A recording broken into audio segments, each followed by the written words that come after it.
Bonjour les amis. En l'espace de quelques minutes, nous allons revivre tout le cheminement depuis notre création au tout début avec Dieu. Dieu a créé en nous l'âme et a injecté l'esprit qui est tout amour. C'est très important que nous puissions savoir comment il se fait qu'aujourd'hui nous en sommes rendus où nous en sommes, sur le chemin du retour vers l'amour. Alors, je vais vous lire cette petite parabole qui s'intitule « La parabole du paradis perdu ». Adam et Ève revenus, c'est chacun de nous. C'est vous tous qui, après avoir été chassés du paradis terrestre pour avoir rejeté le plan de Dieu amour, avez à le rebâtir courageusement, cette fois avec l'aide de Dieu et en collaboration étroite avec lui. N'oublions jamais que le paradis terrestre est encore à l'intérieur de nous et que nous devons en prendre conscience, que nous devons y retourner et que nous devons l'exploiter à son maximum. Ce paradis n'est pas perdu en disant qu'on n'y a plus accès. Ce paradis est juste à un autre niveau de conscience et nous devons chaque jour essayer davantage de s'y rapprocher. Écoutons cette parabole. Il y avait un jour un homme à qui son maître, très riche, avait confié l'administration et l'intendance de tous ses biens. Dieu nous avait confié son paradis terrestre d'amour. C'était un homme capable, compétent, savant et rempli des talents les plus variés. Très content de lui, le maître pouvait se promener dans son immense propriété avec la plus grande satisfaction. Les cultures de toutes sortes produisaient de riches moissons et les bâtiments ainsi que les champs étaient maintenus dans une condition parfaite. L'homme suivait en tout les indications de son maître, tout en se servant de sa riche initiative personnelle et de ses nombreux talents. Tout prospérait à la grande satisfaction du maître. Cet homme habitait une maison riche et commode, située au milieu d'un immense jardin où abondaient les fleurs les plus rares. C'est ce que nous étions au tout début. Avant toute chose, nous étions dans ce paradis terrestre et nous étions en pleine liberté de tout ce que Dieu avait créé et à qui il nous donnait accès. Mais une deuxième étape se produit. Cette deuxième étape, la voici. Mais 21 jours où, en l'absence de son maître, cet homme modifia sur un point important les ordres reçus. Et les seuls ordres que Dieu, la seule ordre que Dieu, que l'amour avait donné, exploitez votre amour. Un ami jaloux qui désirait sa place lui en avait fait la suggestion, disant que ce plan serait beaucoup plus parfait que celui de son maître et qu'il aurait l'honneur de l'avoir réalisé seul, sans lui et par ses propres moyens. Le résultat fut catastrophique. J'avais, à ce moment-là, utilisé l'amour d'une autre façon que Dieu m'avait dit de le faire. Il m'avait créé pour pleinement agir envers les autres, d'exercer cet amour. Mais là, j'ai décidé de faire autrement et de le faire à mon profit à moi. Ce fut une catastrophe. À son retour, le maître se mit en colère et je me suis senti moi-même chassé de ce paradis parce que je ne vivais pas les mêmes éléments qu'antérieurement. Alors j'ai quitté les lieux avec ma femme, mes enfants et le peu de biens personnels qu'ils pouvaient emporter.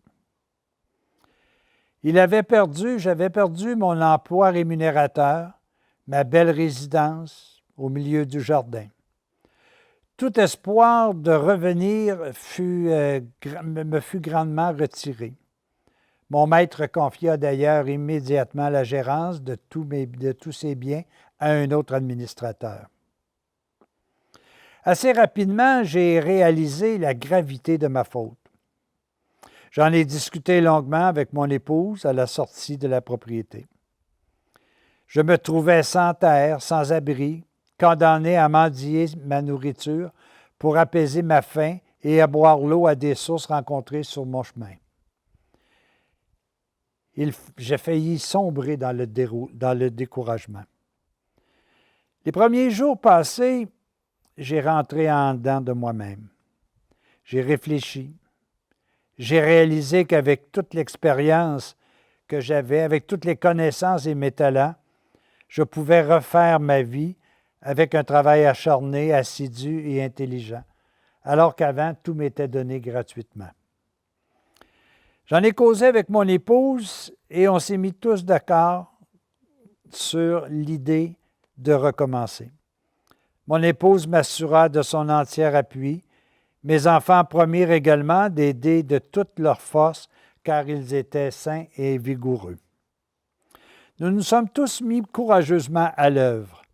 Au début, il a fallu faire de grands efforts, des efforts inouïs, mais vint un temps où on avait atteint une certaine aisance, où il s'était plus facile pour nous de vivre.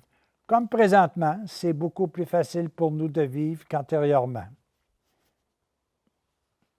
Cet homme avait le choix j'avais le choix entre me laisser aller au désespoir, pleurer amèrement ma faute sous le poids de l'humiliation, tenter par tous les moyens de reconquérir ma situation perdue, ce qui était chose impossible, ou me remettre courageusement à l'œuvre pour refaire ma vie. Rebâtir ma maison, reconquérir une situation honnête avec ma famille. J'ai choisi cette dernière solution et j'ai développé avec mon initiative, avec mes talents, et je me suis mis en pratique sagement cette fois-ci pour pouvoir apprendre de l'expérience que j'avais vécue. Il en est ainsi de chacun de vous.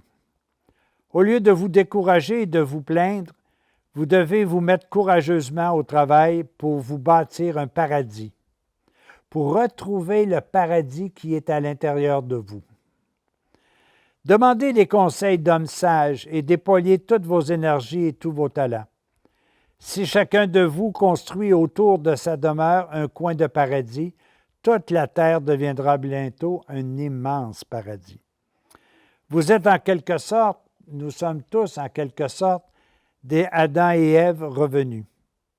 Comme eux, en nous servant de notre expérience, en tenant compte de nos erreurs passées, en exerçant nos talents et notre initiative, en déployant au maximum nos efforts personnels, en nous appuyant sur le Maître intérieur qui nous guide, nous arriverons à rebâtir le paradis.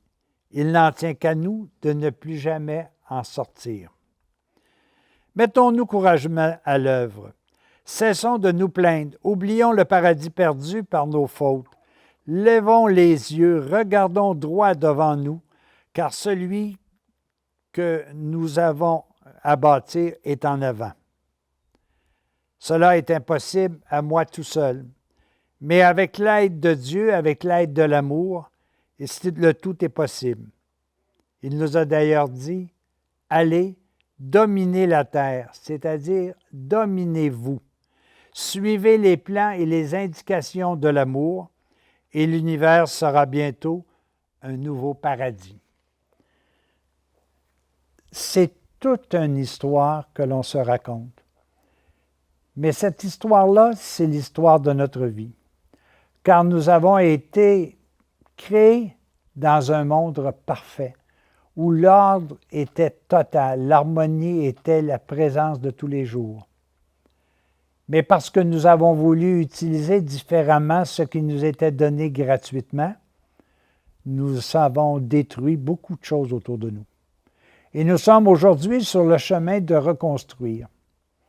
Et je trouve que nous nous améliorons graduellement tous les jours, mais cette amélioration-là est possible seulement si nous pouvons recontacter en nous le paradis terrestre qui est présent, en prendre conscience, le développer, le partager avec ceux et celles qui nous entourent. Nous avons un peu ce paradis terrestre à l'extérieur aussi. Regardez tout ce que nous avons qui nous a été donné gratuitement sans effort. Que ce soit la nature, que ce soit la nourriture, que ce soit le bois, l'air, la chaleur, que ce soit la période de repos de la nuit. Tout cela nous a été donné gratuitement. À nous de prendre contact, de faire en sorte que nous puissions dire « tout cela a été fait pour nous ». Et nous devons rendre louange pour tout cela. Mais nous devons aussi nous mettre à l'œuvre afin de changer nos mauvaises habitudes pour des habitudes d'amour, afin de faire en sorte que tout ce qui a été une erreur puisse se transformer en expérience pour qu'un jour nous puissions véritablement dire « ce n'est plus moi qui vis, c'est le paradis terrestre en moi qui vit ». À tous et à chacun, bon retour.